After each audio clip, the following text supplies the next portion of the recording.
नमस्कार प्रिय विद्यार्थियों, बीए प्रथम वर्ष संस्कृत के प्रथम प्रश्न पत्र के अंतर्गत अलंकार प्रकरण में आप सभी का स्वागत एवं अभिनंदन है। प्रथम प्रश्न पत्र में अलंकार प्रकरण के अंतर्गत अलंकार शास्त्र के संदर्भ में कहा गया है कि काव्यगत सौंदर्य का परखने वाला शास्त्र ही अलंकार शास्त्र कहलाता है। सामान्य भाषा में शोभा को बढ़ाने वाली वस्तु के लिए अलंकार शब्द का प्रयोग किया जाता है। विभिन्न आचार्यों ने अलंकार शब्द का प्रयोग व्यापक अर्थ में किया है, जिसे आज हम साहित्य शास्त्र के नाम से भी जानते हैं, लेकिन उसका पुराना नाम अलंकार शास्त्र ही है।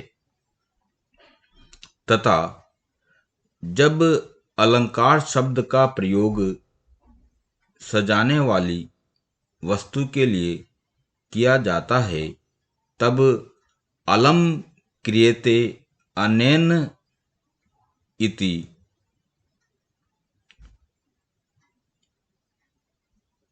इस आधार पर करण अर्थ में गह प्रत्यय करने पर यह व्युत्पत्ति मानी गई है। इसलिए काव्य की शोभा बढ़ाने वाले धर्मों को अलंकार कहा जाता है। यथा काव्य शोभाकरान धर्मान अलंकार प्रचक्षते। अलंकार के सामान्यतया दो भेद माने गए हैं, शब्दालंकार और अर्थालंकार। शब्दालंकार से तात्पर्य जिसमें शब्दों के द्वारा चमत्कार उत्पन्न किया जाता है, तो वह शब्दालंकार कहलाता है। और जैसे यमक, अनुप्रास, श्लेष आदि अलंकार शब्दालंकार के अंतर्गत माने गए हैं। अर्थालंकार से तात्पर्य जिसमें अर्थ के द्वारा अर्थात उपमेय, उपमान, क्रिया आदि के द्वारा काव्य में चमत्कार उत्पन्न किया जाता है, तो वह अर्थालंकार कहलाता है। उपमा, उत्प्रेक्षा, रूपक आदि इस अर्थालंकार के उदाहरण दिए जा सकते हैं। बच्चों, पिछले कालांश में हमने शब्दालंकार के अंतर्गत अनुप्रास, यमक और श्लेष अलंकार पढ़ा था, और अर्थालंकार के अंतर्गत उपमा अलंकार हमने पढ़ा है, जिसके मैंने 3 भेद बताए हैं। क्रियागत उपमा अलंकार, गुणगत उपमा अलंकार और उभयगत उपमा अलंकार। इन तीनों के उदाहरण और स्पष्टीकरण भी मैंने पूर्व कालांश में बताया था। अब हम आज अर्थालंकार के अंतर्गत जो अगला अलंकार है, रूपक अलंकार, उसका लक्षण, परिभाषा, उदाहरण और स्पष्टीकरण के बारे में हम चर्चा करेंगे। तो रूपक अलंकार का लक्षण निम्न प्रकार से है। इसका लक्षण बताते हुए कहा है कि तद्रूपकम भेदो यह उपमानो उपमेय। इसका शब्दार्थ देखिए, यह जहां पर, अभेदो, अभेद किसमें होना चाहिए? उपमानो उपमेय, उपमान और उपमेय में यह जहां पर अभेद, अभेद से तात्पर्य है एक रूप वर्णन, अर्थात हमें उपमेय और उपमान का पता ही नहीं चले, उपमेय ही मानो उपमान हो, तो वहां पर रूपकम तद, वह रूपक अलंकार कहलाता है। तो इसका अर्थ हो जाता है, यह जहां पर उपमानो उपमेय, उपमान और उपमेय में अभेद, अभेद से तात्पर्य एक रूप वर्णन जहां पर होता है, वहां पर रूपक अलंकार कहलाता है। अब इसकी परिभाषा देके, अब इसकी परिभाषा बहुत ही सरल हो जाती है। देखिए, जहां पर उपमेय और उपमान में एक रूप वर्णन अर्थात अभेद वर्णन हो, तो वह रूपक अलंकार कहलाता है। तो इसकी परिभाषा देखिए एक बार फिर, तद रूपकम अभेदो यह उपमानोपमेयो, उपमानोपमेयो जहां पर उपमेय और उपमान में एक रूप वर्णन अर्थात अभेद वर्णन हो, तो वह रूपक अलंकार कहलाता है। अब तीसरा पॉइंट आता है इसका उदाहरणम। उदाहरण इसका दिया है कुमार शंभु। देखिए उदाहरण में क्या है, पर्याप्त पुष्प स्तबक स्तनाभ्यः स्फुरत प्रवालोष्ट मनोहराभ्य लता वधुबेश तरवो अप्यवापु विनम्र साका बुज बंदनान।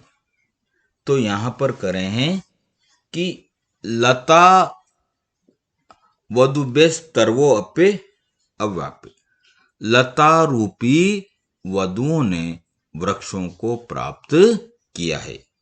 तो यहां पर लता और वधु इन दोनों में क्या है? अभेद वर्णन है। अब किस प्रकार से अभेद वर्णन है? पर्याप्त पुष्प स्तबक स्तनाभ्य, पुष्प स्तबक, पुष्प स्तबक का अर्थ है पुष्पों के गुच्छों को किसके समान माना है? स्तनाभ्य, स्तनों के समान माना है। स्फुरत प्रवालोष्ट मनोहराभ्य, स्फुरत का अर्थ है विकसित होते हुए प्रवाल, कोमल कोमल जो पल्लव होते हैं उसको किसके समान माना है? ओष्ठ मनोहराभ्य, सुंदर ओष्ठों के समान माना है। और कह रहे हैं विनम्र शाखा बुज बंदनानी, विनम्र जो शाखाएं, कोमल कोमल जो शाखाएं होती है वृक्ष की, उसको मानो बुज बंदनानी, भुजाओं के बंधनों के समान। तो यहां पर वधु की जो उपमा है वह वृक्ष की उपमा से दी है, वृक्ष से तुलना की गई कि जिस प्रकार से लता बिना वृक्ष के वह कभी खड़ी नहीं रह सकती, उसी प्रकार से वधुएं भी अपने वर के बिना मतलब आश्रित नहीं रह सकती है। तो यहां पर भी करें कि तो मानो दोनों का अभेद वर्णन यहां पर बताया गया है। तो लता रूपी वधुओं ने वृक्षों को, तो अभेद वर्णन है, ए आरोप है, तो इसी का वर्णन यहां पर किया है। अब इसका स्पष्टीकरण देख लीजिए। स्पष्टीकरण में देखिए, प्रस्तुत उदाहरण में लता रूपी वधुओं ने, लता यहां पर क्या है? उपमेय है, और वधु उपमान, वधु क्या है? उपमान में जो जो क्रियाएं लता में होती है वह क्रिया ही वधु में भी होती है। तो लता रूपी वधुओं ने वृक्षों को प्राप्त किया है। जो जो लक्षण लता में होते हैं वे लक्षण ही वधुओं में भी होते हैं, इसीलिए दोनों में अभेद वर्णन है। तो प्रस्तुत उदाहरण में लता रूपी वधुओं ने वृक्षों को प्राप्त किया है। लता यहाँ पर उपमेय है और वधु यहाँ पर उपमान है। इन दोनों में अभेद है, इन दोनों का एक रूप वर्णन है। तो वृक्षों को प्राप्त किया है। इसी प्रकार पुष्पों के गुच्छों में स्फुरत प्रवालोष्ट पुष्प स्तबक स्तनाभ्य। तो इसी प्रकार पुष्प स्तबक नाभ्य में पुष्पों के गुच्छों में स्तनों का आरोप है। पुष्पों के गुच्छ और स्तनों में भेद वर्णन है। और स्फुरत प्रवालोष्ट मनोहराभि, कोमल कोमल जो पल्लव होते हैं, पत्ते होते हैं, वह ओष्ठ मनोहराभि, सुंदर सुंदर ओष्ठों के। तो कोमल जो पत्तों में कोमल पत्तों और ओष्ठों का अभेद वर्णन है। और विनम्र शाखा बुज बंदनानी, कोमल कोमल जो शाखाएं होती है उसको और भुजाओं का एक रूप वर्णन है। तो विनम्र शाखाओं में भुजाओं का एक रूप वर्णन है। यह आरोप होने के कारण यह रूपक अलंकार का उदाहरण है। तो एक बार फिर देख लीजिए। प्रस्तुत उदाहरण में लता रूपी वधुओं ने वृक्षों को प्राप्त किया है। यहाँ पर लता उपमेय है और वधु उपमान है। इन दोनों में अभेद है। तो वृक्षों को प्राप्त किया है। इसी प्रकार पुष्पों के गुच्छों में स्तनों का, कोमल पत्तों में ओष्ठों का और विनम्र शाखाओं में भुजाओं का आरोप या एक रूप वर्णन होने के कारण यह रूपक अलंकार का उदाहरण है। अब आ जाइए दूसरे अलंकार। दूसरे नंबर का अर्थात तीसरे नंबर का अलंकार है उत्प्रेक्षा अलंकार। इसमें शंकाएं होती है, संभावनाएं होती है। तो इसका लक्षण बताते हुए कहा है कि संभावनम अथोत्प्रेक्षा प्रकृतस्य समेन यत्। इसका शब्दार्थ देके, यत् जहां पर, प्रकृतस्य उपमेय की, समेन उपमान के द्वारा, संभावनम उच्च कोटिक संशय या संभावना हो तो वहां पर उत्प्रेक्षा अलंकार कहलाता है। तो यत् जहां पर प्रकृतस्य उपमान उपमेय की, समेन उपमान के द्वारा, संभावनम उच्च कोटिक संशय, उच्च कोटिक संदेह या उच्च कोटिक संभावना हो तो वहां पर कौन सा अलंकार कहलाता है? उत्प्रेक्षा अलंकार कहलाता है। तो यत जहां पर प्रकृतस्य उपमेय की, समेन उपमान के द्वारा, संभावनम संभावना हो तो वहां पर उत्प्रेक्षा अलंकार होता है या कहलाता है। तो अब देखिए इसकी परिभाषा बहुत सरल हो जाती है। जब हमें इसका अर्थ याद हो जाएगा तो परिभाषा आराम से इसी में से निकलती है। तो देखिए, उपमेय की उपमान के द्वारा उच्च कोटिक संभावना या उच्च कोटिक संशय जहां पर होता है तो वह उत्प्रेक्षा अलंकार कहलाता है। तो उपमेय की उपमान के द्वारा उच्च कोटिक संभावना या उच्च कोटिक संशय जहां पर होता है तो वह उत्प्रेक्षा अलंकार कहलाता है। अब इस उत्प्रेक्षा अलंकार के भी भेद होते हैं। उत्प्रेक्षा अलंकार के दो भेद होते हैं। कौन कौन से होते हैं? पहला भेद है उपमेय का कथन न करना। उपमेय का कथन न करने से तात्पर्य वहां पर हमें उपमेय दिखाई नहीं देगा, केवल उपमान ही उपमान हमें दिखाई देंगे, जिसका अर्थ होता है उपमेय का कथन न करना।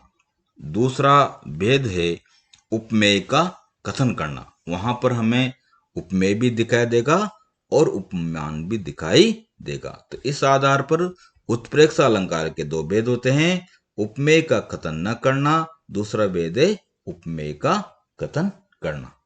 तो पहला उदाहरण देखिए।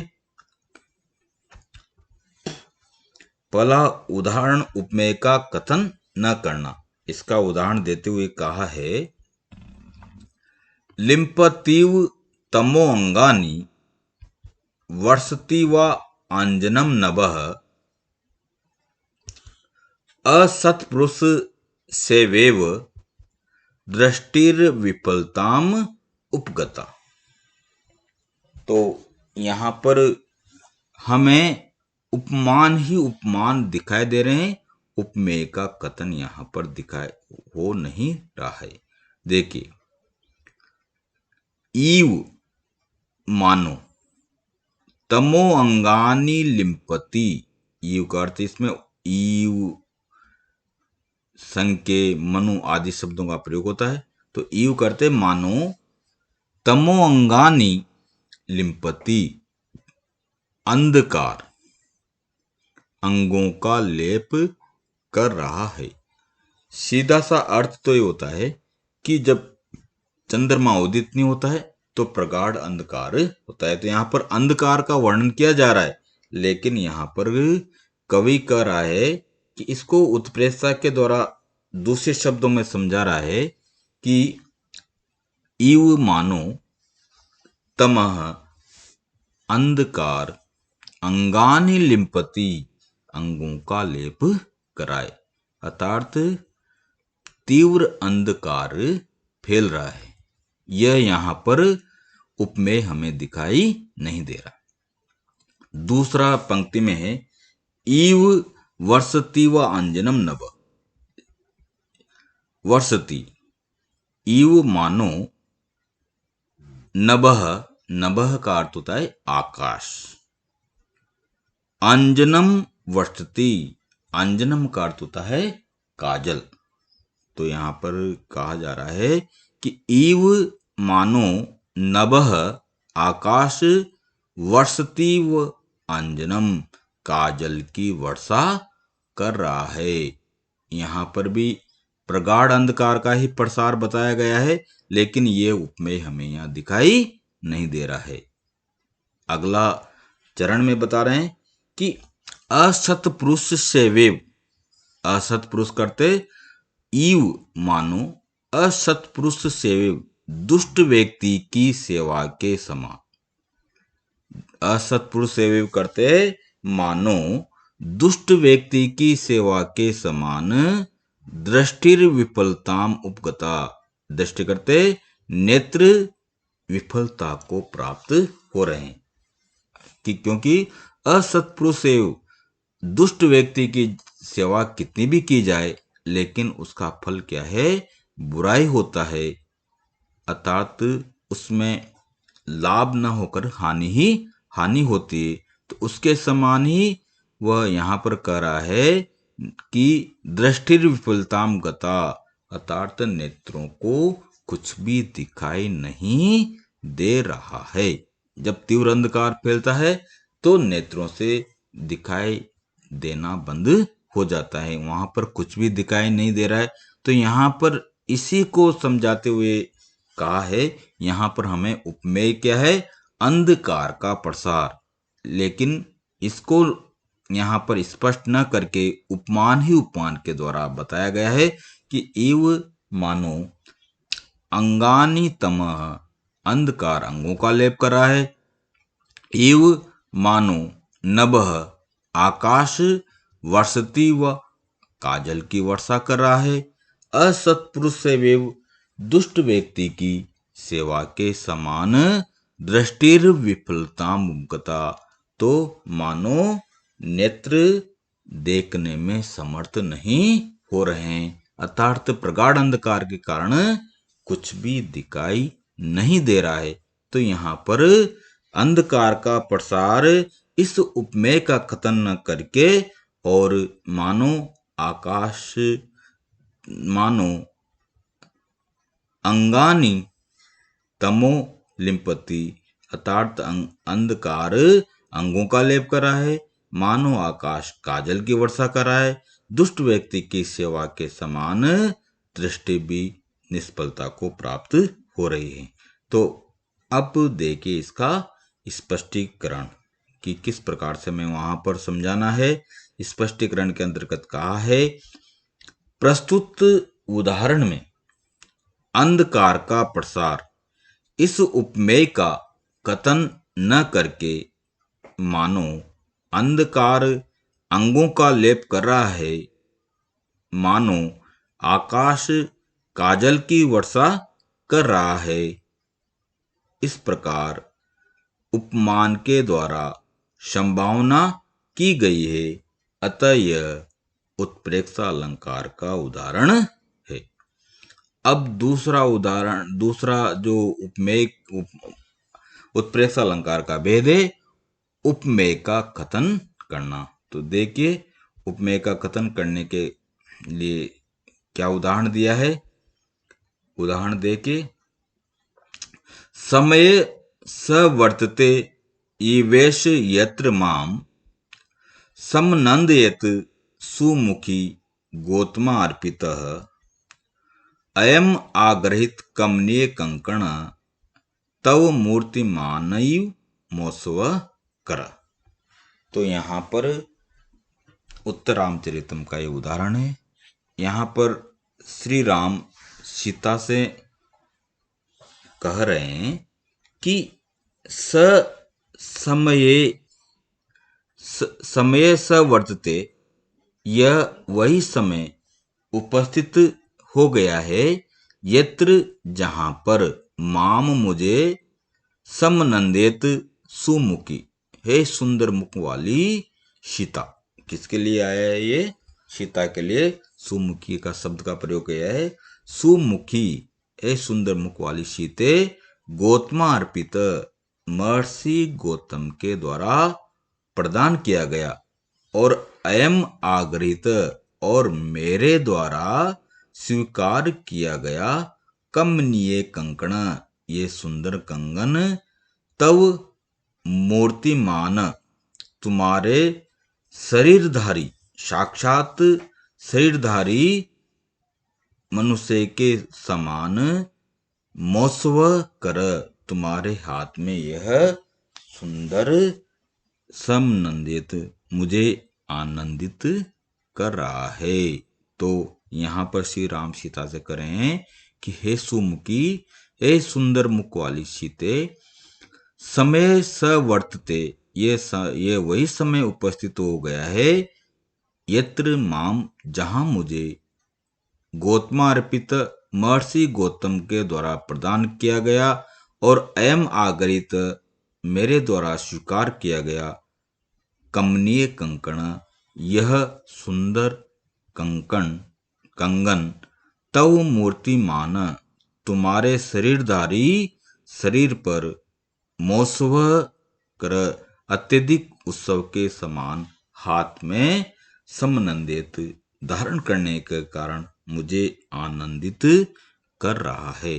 तो यहाँ पर प्रस्तुत उदाहरण में कर, हाथ, इस उपमेय का कथन करके उपमान, मूर्तिमान मौसव, शरीरधारी आनंद के समान के द्वारा संभावना होने के कारण यह उत्प्रेक्षा अलंकार का उदाहरण है। तो इस प्रकार हमने आज दो अलंकारों के बारे में पढ़ा है। एक रूपक अलंकार, तद्रूपकम भेदो, यह उपमानोपमेय, और दूसरा था उत्प्रेक्षा अलंकार, संभावना मतोत्प्रेक्षा प्रकृतस्य समयेन यत्। इस प्रकार ये दो प्रकार के अलंकार आज हमने पढ़े हैं। इनके लक्षण, परिभाषा, उदाहरण और स्पष्टीकरण बताया है।